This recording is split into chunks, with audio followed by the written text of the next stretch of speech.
अब तुर्की की चाल डगमगाती दिख रही है। कुछ दिन पहले जो तुर्की भारत के खिलाफ चाल चल रहा था, अब उस पर भारी पड़ती नजर आ रही है। तुर्की हर मोड़ पर फंस चुका है। भारत के खिलाफ सऊदी को भड़काने की कोशिश करने वाले तुर्की अब सऊदी के आगे भी उसकी चाल उल्टी तुर्की के ऊपर पड़ती दिख रही है। सऊदी ने भारत के खिलाफ कोई भी रणनीति चलने को साफ मना कर दिया। तुर्की की महत्वाकांक्षा केवल एक राष्ट्र की राजनीतिक इच्छा नहीं, बल्कि सत्ता के ऐसे स्वप्न का प्रतिबिंब बन चुकी है जिसने उसे धीरे धीरे अपने ही बनाए दायरे में कैद कर दिया है। एक समय उस्मानी साम्राज्य का गर्व, जिसके झंडे के नीचे अरब से यूरोप तक सत्ता का विस्तार था, आज आधुनिक तुर्की के नेताओं के मन में फिर वही जुनून जाग उठा। खुद को इस्लामी दुनिया का खलीफा, सभ्यता का नेता और भू राजनीतिक शक्ति का केंद्र साबित करने का जुनून। इसी चुनौतीपूर्ण राह में तुर्की ने भारत जैसे उभरते वैश्विक शक्ति, जो आर्थिक, सैन्य और कूटनीतिक तीनों मोर्चों पर अब एक निर्णायक ताकत है, के खिलाफ वक्त वक्त पर बयान दिए। जैसे कोई शतरंज का खिलाड़ी अपनी पहली चाल में ही विरोधी की रानी को ललकार दे, यह सोचकर कि शायद प्रतिद्वंद्वी अस्थिर हो जाएगा। कश्मीर मसले पर तुर्की के बयान बार बार यही संकेत देते रहे कि वह खुद को एक ऐसे मंच पर देखना चाहता है जहां अरब जगत, दक्षिण एशिया और मुस्लिम विश्व उसे नेतृत्व सौंपते हैं। परंतु यह खेल जितना चमकदार दिखाई देता था, उसके भीतर उतनी ही खामोश दरारें पड़ी थीं। दरारें जिन्हें शायद खुद एर्दोगन ने भी समय रहते नहीं पहचाना। और फिर वह मोड़ आया जिसने पूरी तस्वीर की रोशनी अचानक बदल दी।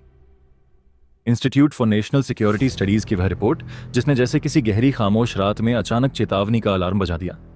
रिपोर्ट में सऊदी अरब का संदेश साफ साफ गूंजा, भारत को उकसाना कोई खेल नहीं, क्योंकि परिणाम इतने व्यापक, इतने दूरगामी होंगे कि जिसने दुश्मनी की उसे समझ भी नहीं आएगा कि वॉर किस दिशा से आया था। यह चेतावनी सीधी, ठंडी और सर्जिकल थी, जैसे किसी चेस बोर्ड पर अचानक पता चले कि राजा चारों तरफ से घिर चुका है। सऊदी अरब, जो अपने आप में वेस्ट एशिया की केंद्रीय शक्ति है, यह संकेत जैसे सिर्फ कूटनीति नहीं, बल्कि गहरे रणनीतिक बदलाव का इशारा था। भारत अब महज दक्षिण एशिया का एक देश नहीं, बल्कि ऐसा वैश्विक ध्रुव है जिसके खिलाफ खड़ा होना किसी भी राष्ट्र के लिए राजनीतिक आत्महत्या के समान है। और यह संदेश सबसे पहले जिस राजधानी के गलियारों में गूंजा, वह था अंकारा। तुर्की ने सोचा था कि कश्मीर उठाकर वह इस्लामी दुनिया की भावनाओं को अपने पक्ष में मोड़ लेगा। उसे लगा था कि अंतर्राष्ट्रीय मंच पर भारत के खिलाफ बयान देकर वह पाकिस्तान, बांग्लादेश और मध्य एशियाई देशों में धार्मिक सहानुभूति के सहारे अपनी नेतृत्व छवि गढ़ लेगा। परंतु यह आकलन उतना ही भ्रामक निकला जितना धुंध में दूर दिखाई देने वाला कोई किला, जो पास आकर महज परछाई निकले। तुर्की के अपने ही रक्षा रणनीतिकारों ने बाद में स्वीकार किया कि यह कदम एक भूल थी, एक गलत चाल, जिसने तुर्की को न लाभ दिया न समर्थन। केवल शतरंज के मध्य खेल में उसका राजा भारत न तो विचलित हुआ न प्रभावित, उल्टा उसने अपनी कूटनीति, सैन्य सहयोग और पश्चिम तथा गल्फ देशों के साथ साझेदारी को और मजबूत कर लिया। आज की स्थिति यह है कि तुर्की खुद को ऐसे जाल में फंसा पाता है जहां हर दिशा नया संकट लिए खड़ी है। इजराइल के साथ तनाव अब केवल राजनयिक मतभेद नहीं, बल्कि खुले टकराव की आहट बन चुका है। सीरिया की भूमि में तुर्की की सेना आज भी उलझी है, जैसे कोई फौज दलदल में घुस जाए और फिर पीछे लौटने का रास्ता ही गायब हो जाए। उत्तरी मोर्चे पर कुर्द मिलिशिया लगातार चुनौती देती है, जबकि रूस और अमेरिका दोनों अपने अपने हितों के मुताबिक तुर्की पर दबाव बढ़ाते रहते हैं। पश्चिम में ग्रीस और साइप्रस के साथ पुराने समुद्री विवाद फिर से लपटों में बदल रहे हैं। तेल, गैस, नौसेना, सीमाएं, हर मोर्चे पर तनाव, अविश्वास और टकराव। और अब उस पर सऊदी अरब और तुर्की के बीच नेतृत्व की अदृश्य जंग, जिसका केंद्र है मुस्लिम वर्ल्ड की कमान किसके हाथ में जाए। सऊदी अपनी आर्थिक हज नियंत्रण और अरब दुनिया की केंद्रीयता के साथ एक पुरानी ताकत है, जबकि तुर्की अपने उस्मानी इतिहास, आधुनिक सैन्य शक्ति और आक्रामक कूटनीति के दम पर दावा ठोकता है। दो दावेदार, एक सिंहासन, और बीच में वह तीसरी शक्ति भारत, जो चुपचाप, धैर्यपूर्ण परंतु निर्णायक रूप से तालिका पर अपने अंक बढ़ाता जा रहा है। इस समीकरण में तुर्की का भारत से टकराव ऐसा था जैसे कोई पहले से 4 मोर्चे झेल रहा योद्धा 5वें मोर्चे पर भी युद्ध छेड़ दे, वह भी बिना किसी कवच के। अजरबैजान, पाकिस्तान और कुछ हद तक बांग्लादेश तुर्की के साथ खड़े दिखते हैं, लेकिन वैश्विक शक्ति संतुलन के मंच पर इनका वजन उतना ही कमजोर है जितना ताश के पत्तों की दीवार हवा चली और पूरी संरचना ढह गई। पाकिस्तान स्वयं आर्थिक, राजनीतिक और आतंकवाद विवादों में उलझा हुआ है। ऐसे में उसका समर्थन तुर्की को अंतर्राष्ट्रीय स्तर पर कोई ठोस सुरक्षा नहीं दे सकता। बांग्लादेश अपनी आर्थिक प्राथमिकताओं में व्यस्त है और भारत से संबंध खराब करना उसके हित में नहीं। यूरोप पहले ही इशारा दे चुका है कि भारत के विरुद्ध वह तुर्की के साथ खड़ा नहीं होगा, न व्यापारिक रूप से न सामरिक। ऐसे में तुर्की की स्थिति एक ऐसे खिलाड़ी जैसी हो चुकी है जिसने खेल में बड़े दांव लगाए। पर समय रहते यह नहीं समझ पाया कि बोर्ड पर उसके सहयोगी मोहरे मजबूत नहीं बल्कि नाजुक कांच से बने हैं। आज अंकारा के गलियारों में बढ़ती बेचैनी इसी रणनीतिक भूल का परिणाम है। सवाल यह नहीं कि तुर्की क्या चाहता था, सवाल यह है कि वह क्या खो बैठा। सऊदी का विश्वास, इजराइल की साझेदारी, पश्चिम की सहूलियत और सबसे बढ़कर वह अवसर जिसके सहारे वह अपने आप को इस्लामी दुनिया का नेता स्थापित कर सकता था। खेल आगे अभी और अनिश्चित है। शतरंज की घड़ी की टिक टिक तेज हो चुकी है। तुर्की क्या अब भी भारत के खिलाफ बयानबाजी जारी रखेगा या वह अपनी चाल पीछे ले जाकर एक नया रास्ता तलाश करेगा? क्या सऊदी और तुर्की में बढ़ती दूरियां अंततः मुस्लिम विश्व को दो ध्रुवों में बांट देंगी? और इस नए क्रम में भारत किस भूमिका में उभरेगा, केवल दर्शक या निर्णायक खिलाड़ी? उत्तर अभी धुंध में है, पर तस्वीर साफ है। एक चाल गलत पड़ी और आज तुर्की खुद अपने ही दांव में फंसा हुआ शतरंज का राजा है। चार दिशाओं में खतरा, पीछे जाने को कोई खांचा नहीं और सामने चुपचाप बैठा भारत बिना एक भी शब्द बोले खेल का परिणाम तय होते हुए देखता हुआ। दिसंबर 2025 तुर्की के आसमान में जैसे सूरज ने भी रोशनी देने से इनकार कर दिया हो। इस्तांबुल की मस्जिदों पर गिरती ठंडी धुंध एक अजीब सी खामोशी को जन्म दे रही थी, मानो हवा भी किसी अनकहे तूफान का इंतजार कर रही हो। सड़कों पर लोग चलते तो थे, पर कदमों में भरोसा नहीं, चेहरे पर यकीन नहीं। हर ओर एक सवाल तैरता था, आखिर आगे क्या होने वाला है? तुर्की खुद को मुस्लिम दुनिया की आवाज मानता रहा, ओआईसी को एक ऐसी ढाल जिसे उठाकर वह दुनिया को चुनौती दे सके। पर दिसंबर 2025 में सच्चाई कुछ और थी। यह ढाल भीतर से खोखली थी, किनारों से टूट चुकी थी और तुर्की के हाथों में आते आते झंग लगी आवाज कर रही थी, जैसे किसी पुराने ताले की खामोश चेतावनी। ओआईसी नाम जितना बड़ा, हकीकत उतनी ही उलझी। 57 देशों का समूह सुनने में किसी विशाल शक्ति का एहसास देता है। सैद्धांतिक रूप से यह संगठन अरब से एशिया, अफ्रीका से यूरोप तक फैला हुआ एक महासागर लगता है, पर जब इसकी गहराई में झांका जाए तो तलहटी में रेत ही रेत। 57 में से लगभग 30 देश किसी न किसी जंग, सीमा विवाद या राजनीतिक मतभेद में उलझे हुए, आधे एक दूसरे के विरोधी, बाकी बिखरे हुए। एकता शब्द सिर्फ मीटिंगों के भाषणों में मौजूद था, जमीनी हकीकत में नहीं। तुर्की के अंदर भी यह एहसास पनप रहा था कि जो घर खुद ईंट ईंट में बंटा है वह किसी और का सहारा कैसे बनेगा। लेकिन असली सस्पेंस तो शुरुआत भर था, क्योंकि दिसंबर के इस धुंधले मौसम में अचानक खबरें घूमने लगीं कि ओआईसी की आपात बैठक बुलाई जा सकती है। कारण साफ नहीं था। सरकारी गलियारों में बोलने वालों के होठ सील थे, पत्रकारों की आवाजें कांप रही थीं। कुछ कहते मध्य पूर्व में तेल आपूर्ति पर कोई गहरा खेल चल रहा है, कुछ फुसफुसाते किसी बड़े देश की सरकार गिरने वाली है। पर तुर्की के लिए खतरा इससे भी बड़ा था। अगर यह बैठक हुई और समर्थन न मिला तो दुनिया को साफ समझ आ जाएगा कि तुर्की अब वह केंद्र नहीं रहा जिस पर कभी मुस्लिम दुनिया की निगाहें टिकी थीं। इसी दौरान एक और भयावह सच्चाई उभरकर सामने आई। ओआईसी के लगभग 18 देश आर्थिक पतन के अंतिम छोर पर खड़े थे। मुद्रा गिर चुकी थी, महंगाई सांस रोक रही थी, लोग सड़कों पर आटा चावल के लिए कतारों में खड़े थे। कुछ देशों में सरकारी कर्मचारियों की तनख्वाह महीनों से नहीं मिली, अस्पतालों में दवाएं खत्म, स्कूलों में किताबें गायब। तुर्की इन देशों को मदद देकर अपना प्रभाव बढ़ा सकता था, लेकिन उसकी अपनी जेब भी तो खाली होने लगी थी। डॉलर मजबूत, लीरा बेहद कमजोर। दुनिया की भारी कूटनीति में तुर्की अब मोहरा था, राजा नहीं। लेकिन यह कहानी यहीं खत्म नहीं होती, क्योंकि अचानक मीडिया में एक दबी दबी लेकिन खतरनाक खबर फैलने लगी। कहा गया कि ओआईसी के 3 शक्तिशाली सदस्य गुप्त रूप से एक नया संयुक्त आर्थिक ब्लॉक बनाने पर विचार कर रहे हैं, जिसमें तुर्की शामिल नहीं होगा। यह बात आग की तरह फैली। अंकारा की राजनीति में खलबली मच गई। संसद के बाहर पत्रकार, टीवी पर बहस, सोशल मीडिया पर कोहराम। सवाल सिर्फ इतना था, तुर्की के पास अब क्या विकल्प बचा है? सरकार ने शुरुआत में इन खबरों को अफवाह बताया, पर लोगों की आंखों में सच्चाई झलक रही थी। अर्थव्यवस्था लड़खड़ा रही थी, बेरोजगारी बढ़ रही थी और अंतर्राष्ट्रीय दबाव बढ़ता जा रहा था। यूरोपियन यूनियन के साथ समझौते टूटे, रूस के साथ तनाव बढ़ा। वहीं मध्य पूर्व के अरब देशों ने अपनी ऊर्जा गठजोड़ नई दिशा में मोड़ना शुरू कर दिया। तुर्की जो कभी क्षेत्रीय शक्ति का दावा करता था, खुद को एक तंग पुल पर अकेला पाता जा रहा था। फिर एक रात 10 दिसंबर 2025 ओआईसी की बैठक के लिए एक गोपनीय प्रस्ताव सामने आया। उस प्रस्ताव में लिखा था कि संगठन अपना नेतृत्व मॉडल बदल सकता है। नई शक्तिशाली कमेटी बनाई जाएगी जिसमें निर्णय बहुमत से होंगे, न कि पुराने प्रभाव और पदानुक्रम से। इसका सीधा मतलब था तुर्की का प्रभाव कम, उसकी कुर्सी खतरे में। इस्तांबुल की गलियों में लोग टीवी स्क्रीन पर नजरें जमाए बैठे थे। संसद का सन्नाटा टूटता नहीं था। हर ओर हलचल थी, पर समाधान कहीं नहीं। ऐसा लगता था जैसे इतिहास कोई बड़ी मोड़ लेने वाला है। बस अभी अगले पल तुर्की ने उसी रात आपातकालीन कैबिनेट बैठक बुलाई। दरवाजे बंद, मोबाइल बंद, प्रेस बाहर रोकी गई। अंदर क्या हुआ इसका विवरण आज तक किसी को पूरा नहीं पता, लेकिन अफवाहें कहती हैं कि एक योजना बनी थी इतनी चुपचाप, इतनी गुप्त कि सिर्फ 5 लोग जानते थे उस योजना का लक्ष्य था ओआईसी की दिशा को फिर से अपने हाथ में लेना। पर कैसे, किस कीमत पर, किस जोखिम के साथ सूरज अगले दिन भी उगा, पर वह रोशनी नहीं, एक चेतावनी लेकर आया। दुनिया ने तुर्की की खबरों पर नजरें टिका दी और सस्पेंस वहीं गहरे में उतर गया जहां भविष्य धुंध की तरह फैला था। दिसंबर 2025 तुर्की के इतिहास में हमेशा उस महीने के रूप में याद रखा जाएगा जब सवाल ज्यादा थे, जवाब कम, और एक अनदेखा तूफान अज्ञात दिशा से आने ही वाला था। दरअसल हमने जो बताया, इसी के साथ Iraq, Syria, Libya, Yemen, Nigeria और सूडान जैसे देशों के पास तेल का अथाह भंडार होने के बावजूद वे ताकतवर नहीं बन पाए। कुदरत की मेहरबानी तो है, लेकिन राजनीतिक अस्थिरता और लगातार संघर्षों ने इन्हें कमजोर बना दिया है।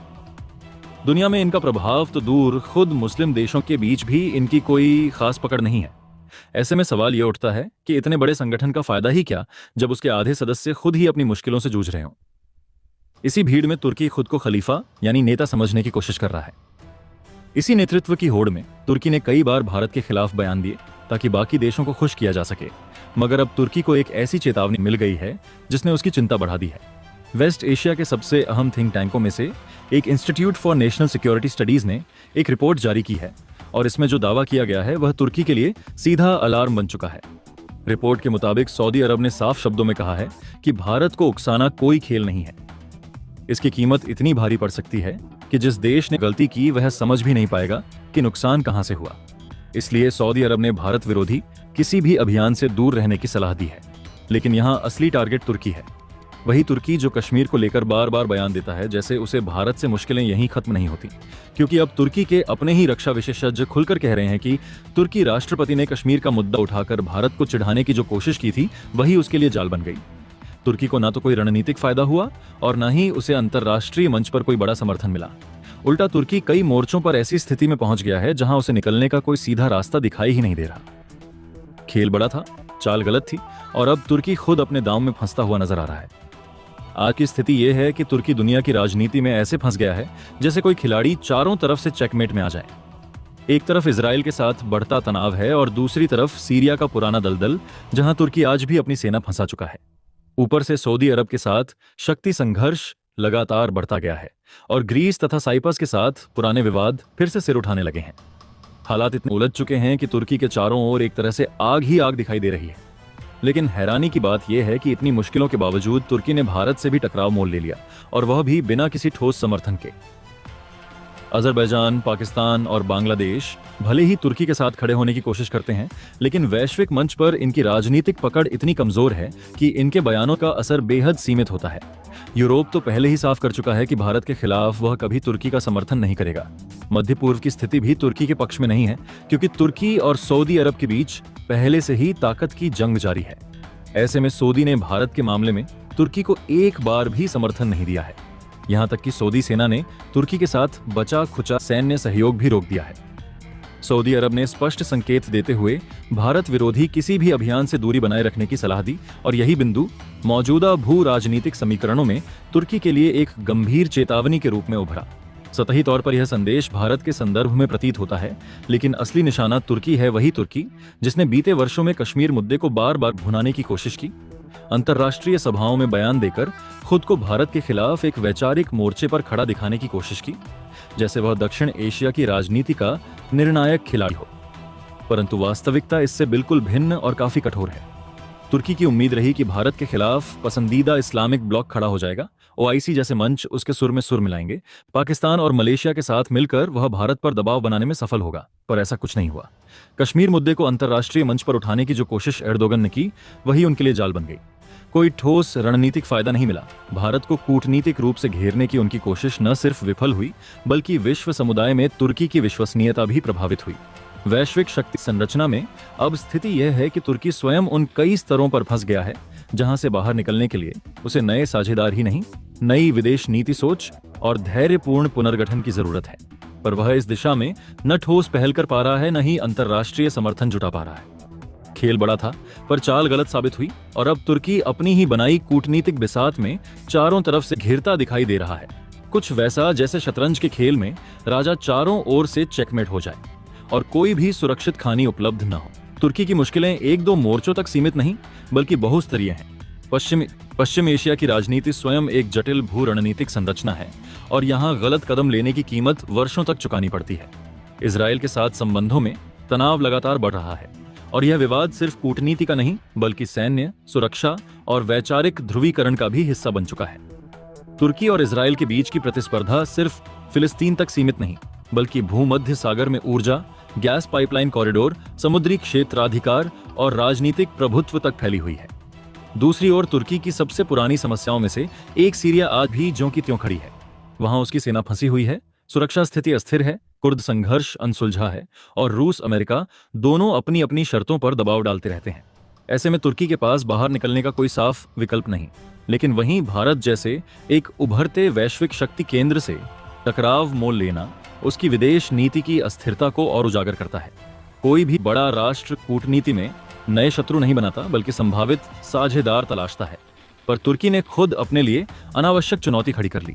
यह स्थिति तब और गंभीर हो जाती है जब हम देखते हैं कि मध्य पूर्व में उसकी सबसे बड़ी प्रतिस्पर्धा सऊदी अरब है। राजनीतिक नेतृत्व, इस्लामिक विश्व में प्रभाव, तेल भू रणनीति, निवेश और क्षेत्रीय वर्चस्व, हर पहलू में दोनों के बीच शक्ति संघर्ष है। यही वजह है कि सऊदी ने भारत के मुद्दे पर कभी तुर्की का समर्थन नहीं किया। उसने न सिर्फ तटस्थ रवैया अपनाया बल्कि सैन्य सहयोग भी घटा दिया, जो संकेत देता है कि तुर्की अब पश्चिमी एशिया के नेतृत्व प्रतिस्पर्धा में अकेला पड़ता जा रहा है। लेकिन तुर्की का संकट सिर्फ मध्य पूर्व या पश्चिम एशिया तक सीमित नहीं बल्कि यूरोप में भी उसकी स्थिति अस्थिर है। ग्रीस और साइप्रस के साथ पुराने समुद्री विवाद फिर से तेज हो गए हैं। भूमध्य सागर में प्राकृतिक गैस संसाधनों की खोज ने इस तनाव को और भड़काया और यूरोपीय संघ स्पष्ट कर चुका है कि भारत विरोधी मामलों में वह कभी तुर्की के साथ नहीं खड़ा होगा।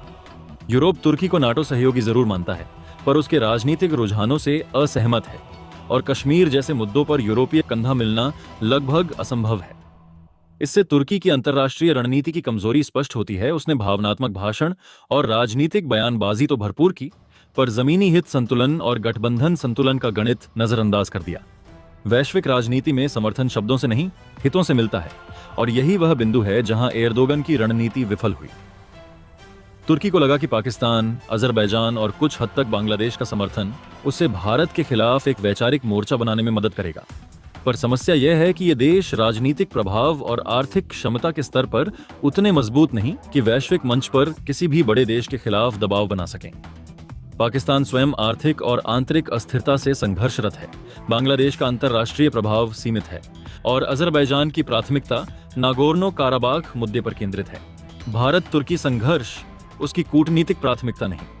ऐसे हल्के सहयोगियों के सहारे किसी मजबूत वैश्विक शक्ति को चुनौती देना व्यावहारिक नहीं था। तुर्की ने यह भी अनुमान लगाया था कि मुस्लिम विश्व के भावनात्मक मुद्दों के सहारे वह व्यापक समर्थन जुटा लेगा, पर वास्तविकता यह रही कि इस्लामिक देशों के बीच भी राष्ट्रीय हित, व्यापार, ऊर्जा सुरक्षा और सामरिक रणनीति किसी भी भावनात्मक मुद्दे से अधिक महत्वपूर्ण है। सऊदी अरब, संयुक्त अरब अमीरात, कतर और मिस्र, इन सभी ने भारत के साथ आर्थिक साझेदारी बढ़ाई है और बहुध्रुवीय वैश्विक ढांचे में भारत को एक संतुलनकारी शक्ति के रूप में स्वीकार किया है। ऐसे में तुर्की बनाम भारत का संघर्ष मुस्लिम विश्व में कहीं भी व्यापक समर्थन हासिल नहीं कर सका। आज की परिस्थिति यह है कि तुर्की की चारों दिशाओं में तनाव जैसा परिदृश्य उभर आया है। एक ओर इजराइल के साथ टकराव, दूसरी ओर सीरिया का दलदल, तीसरी ओर ग्रीस साइप्रस संघर्ष, चौथी दिशा में सऊदी से रणनीतिक प्रतिस्पर्धा और उसी समय भारत जैसे विशाल बाजार, उभरती तकनीकी शक्ति और G20 नेतृत्वकर्ता से अनावश्यक टकराव। दुनिया के कई भू राजनीतिक समीकरण एक साथ तुर्की के खिलाफ खड़े दिखाई देते हैं। आर्थिक रूप से भी तुर्की लीरा की गिरावट, महंगाई और निवेश पलायन झेल रहा है। विदेशी निवेशक स्थिरता चाहते हैं, लेकिन विदेश नीति में उग्रता और अंतिम पलों में नीति परिवर्तन उनकी अनिश्चितता बढ़ाते हैं। ऐसे में भारत जैसे बाजार से दूरी बनाना लागतपूर्ण भी है और अव्यावहारिक भी। भारत आज वैश्विक आपूर्ति श्रृंखलाओं का केंद्र बन रहा है, रक्षा उद्योग साझेदारी बढ़ा रहा है, पश्चिम और खाड़ी दोनों के लिए एक महत्वपूर्ण भरोसेमंद भागीदार के रूप में उभर रहा है। तुर्की ने जिस समय कश्मीर मुद्दे को उठाया, वहीं भारत सऊदी, यूएई, अमेरिका, रूस, यूरोप और अफ्रीका हर दिशा में रणनीतिक विस्तार कर रहा था। कूटनीति के आधुनिक युग में जिस देश के पास विविध विकल्प हों वही स्थिर रहता है और जिसकी नीति टकराव आधारित हो वही अलग थलग पड़ जाता है। अगर आज की तस्वीर को समग्र रूप से देखें तो तुर्की ऐसे मोड़ पर खड़ा है जहां हर दिशा किसी न किसी संकट की ओर जाती प्रतीत होती है। परंतु समाधानहीनता वास्तविकता नहीं बल्कि कूटनीतिक दूरदर्शिता के पुनर्निर्माण की आवश्यकता है। तुर्की चाहे तो अपनी विदेश नीति को व्यावहारिक बनाकर भारत के साथ नए सिरे से सहयोग स्थापित कर सकता है। रक्षा, व्यापार, इंफ्रास्ट्रक्चर, पर्यटन और ऊर्जा कई ऐसे क्षेत्र हैं जहां भारत तुर्की साझेदारी निर्माण हो सकती है। पर इसके लिए पहले तुर्की को भावनात्मक बयानबाजी की जगह हित आधारित कूटनीति अपनानी होगी। भारत भी इतिहास में कभी टकराव प्रधान कूटनीति का पक्षधर नहीं रहा बल्कि पारस्परिक सम्मान और संतुलित साझेदारी का समर्थक रहा है। इसलिए तुर्की यदि अपने राजनयिक कदमों में परिपक्वता लाए तो परिस्थिति बदल सकती है। पर फिलहाल वास्तविक परिदृश्य यह है कि गलत दांव की कीमत उसे वैश्विक स्तर पर चुकानी पड़ रही है। अब तुर्की भू राजनीतिक शतरंज में का समय अकेला खिलाड़ी बन चुका है और भारत उसके पड़ोस में ही रणनीतिक घेराबंदी कर रहा है, जिसका असर धीरे धीरे दिखाई देने लगा है। वेस्ट एशिया के थिंक टैंक साफ कह रहे हैं कि अगर तुर्की ने भारत को यूं ही उकसाया तो आने वाले 5 साल उसके लिए बेहद भारी साबित होंगे। तुर्की ने शेर को छेड़ने की कोशिश तो कर दी, लेकिन अब उसे भागने का रास्ता दिखाई नहीं दे रहा। उसके अपने राजनीतिक और सैन्य फैसले अब उसी पर भारी पड़ रहे हैं और आने वाले समय में यह दबाव और बढ़ सकता है। तुर्की की मुश्किलें केवल मध्य पूर्व तक सीमित नहीं हैं, क्योंकि अंतर्राष्ट्रीय मोर्चे पर भी हालात उसके खिलाफ खड़े होते जा रहे हैं। तुर्की नाटो का सदस्य है, लेकिन रूस यूक्रेन युद्ध में वह बीच का रास्ता निकालने की कोशिश कर रहा है। यही नीति अब उसके लिए इधर कुआं उधर खाई वाली स्थिति बनाती जा रही है। नाटो के साथ भी रिश्ते बिगड़ने लगे हैं और रूस के साथ भी तुर्की अपनी विश्वसनीयता खोता जा रहा है। दिसंबर 2025 में ब्रसेल्स में हुई नाटो बैठक के दौरान तुर्की की चिंताएं खुलकर सामने आ गईं। तुर्की के विदेश मंत्री ने ब्लैक सी की सुरक्षा को लेकर अपना दर्द जाहिर किया और बताया कि रूस से जुड़े तेल टैंकरों पर हमले हो रहे हैं। हैरानी की बात यह थी कि यह हमले तुर्की के अपने एक्सक्लूसिव इकोनॉमिक जोन में हुए हैं, जिससे उसका समुद्री व्यापार सीधा खतरे में आ गया है। तुर्की अब इसे बेहद डरावनी स्थिति बता रहा है, क्योंकि जिस समुद्र को वह दूसरों के लिए बंद रखता था वही समुद्र अब उसकी सुरक्षा के लिए चुनौती बन गया है। मॉन्ट्रो कन्वेंशन का हवाला देकर तुर्की नाटो के युद्धपोतों को ब्लैक सी में प्रवेश नहीं करने देता था ताकि वह खुद को रणनीतिक रूप से मजबूत बना सके, लेकिन अब यही रणनीति उस पर उलटी पड़ गई है। अमेरिका और यूरोप इस नीति से नाराज हैं, क्योंकि तुर्की एक ओर नाटो में बैठता है और दूसरी ओर रूस से करीबी बढ़ाने की कोशिश करता है। इसी दोहरी चाल को वह रणनीतिक ऑटोनोमी कहता था, मगर अब यह नीति उसके लिए सिरदर्द बन चुकी है। नाटो ने अपने 2025 एजेंडे में सभी देशों को रक्षा बजट 2% से बढ़ाकर 3.5% करने का निर्देश दिया है। तुर्की पहले ही 2% से बढ़ाकर 3.5% करने का निर्देश दिया है। तुर्की पहले ही कई मोर्चों पर भारी खर्च कर रहा है और अब यह नया बोझ उसकी अर्थव्यवस्था को और कमजोर कर सकता है। उधर अमेरिका का दबाव भी बढ़ रहा है और तुर्की के बैंकों ने 2025 में डर के कारण रूसी कंपनियों से लेन देन घटा दिया है, क्योंकि उन्हें अमेरिकी प्रतिबंधों का भय सताने लगा है। स्थिति यह बन गई है कि तुर्की न रूस को खुश रख पा रहा है और न अमेरिका को नाराज करने का जोखिम उठा पा रहा है।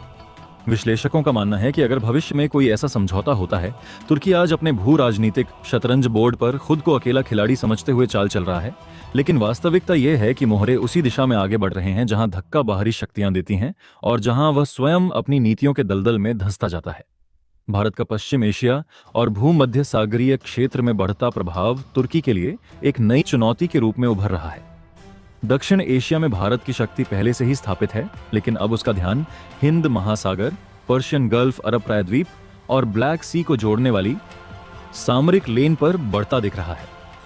यही वह क्षेत्र है जो तुर्की दशकों से अपने प्रभाव क्षेत्र के रूप में दावा करता रहा है, परंतु वास्तविक नीति निर्माण में वह उतना प्रभावी नहीं बन पाया जितनी उम्मीद उसने स्वयं से की थी। वेस्ट एशिया के प्रमुख थिंक टैंक यह स्पष्ट रूप से कहने लगे हैं कि यदि तुर्की भारत को खुल्लम-खुल्ला उकसाने की नीति जारी रखता है, दक्षिण एशियाई समुद्री गलियारों में हस्तक्षेप करता है या मध्य एशिया में भारतीय साझेदारियों को दबाने की कोशिश करता है, तो आने वाले 5 वर्ष अंकारा के लिए रणनीतिक, आर्थिक और सैन्य दृष्टि से बहुत कठिन साबित हो सकते हैं। तुर्की ने शेर को छेड़ने की कोशिश तो अवश्य कर दी, पर अब पीछे हटना उसके लिए आसान नहीं रहा, क्योंकि भारत सिर्फ एक सैन्य शक्ति नहीं बल्कि ऊर्जा, व्यापार, तकनीक, नौसैनिक क्षमताओं और बहुपक्षीय कूटनीति में लगातार मजबूत होती हुई वैश्विक धुरी बन चुका है। इसकी तुलना में तुर्की के पास न तो वह अर्थव्यवस्था है जो लंबे भू राजनीतिक संघर्ष झेल सके और न ही वह स्थिरता जो किसी बड़े टकराव को संभाल पाने की क्षमता दे सके। तुर्की की मुश्किलें केवल मध्य पूर्व तक सीमित नहीं हैं। अंतर्राष्ट्रीय मंच पर भी परिस्थितियां उसके खिलाफ खड़ी होती जा रही हैं। रूस यूक्रेन युद्ध के दौरान तुर्की ने खुद को मध्यस्थ और शक्ति संतुलक के रूप में प्रस्तुत करने का प्रयास किया। एक ओर वह रूस से अनाज और गैस के समझौते करता रहा, दूसरी ओर वह नाटो बैठकों में पश्चिमी सुरक्षा ढांचों का हिस्सा होने का दावा करता रहा। यह रणनीतिक ऑटोनॉमी उसके लिए कुछ समय तक लाभकारी दिखी, पर अब वही नीति उसके लिए कुएं और खाई जैसी स्थिति पैदा कर चुकी है। रूस को तुर्की पूरी तरह नाराज नहीं करना चाहता, क्योंकि ऊर्जा सप्लाई और ब्लैक सी सुरक्षा में उसकी भूमिका महत्वपूर्ण है। वहीं अमेरिका और यूरोप तुर्की को दोहरा खेल खेलने वाला, अविश्वसनीय और अप्रत्याशित सहयोगी मानने लगे हैं। दिसंबर 2025 की ब्रसेल्स नाटो बैठक के बाद इस असंतोष का खुला प्रदर्शन देखा गया, जब तुर्की के विदेश मंत्री ने पहली बार अंतर्राष्ट्रीय मंच पर ब्लैक सी में सुरक्षा संकट की स्वीकारोक्ति की। रूसी तेल टैंकरों पर हमले, जो तुर्की के अपने एक्सक्लूसिव इकोनॉमिक जोन में हुए, अंकारा के लिए एक गंभीर झटका थे, क्योंकि यह क्षेत्र अब तक उसकी सुरक्षा नीति का गर्व रहा है। वह समुद्र जिसे तुर्की मॉन्ट्रो कन्वेंशन के तहत नाटो नौसेना के प्रवेश से रोककर नियंत्रित करता रहा, वही समुद्र अब उसकी दुर्बलता और असुरक्षा का कारण बन रहा है। दोस्तों, आपकी क्या राय है कमेंट बॉक्स में जरूर से बताएं, और साथ ही चैनल को सब्सक्राइब करना ना भूलें। आपके एक सब्सक्राइब से हमारी काफी बड़ी मदद होती है। जय हिंद।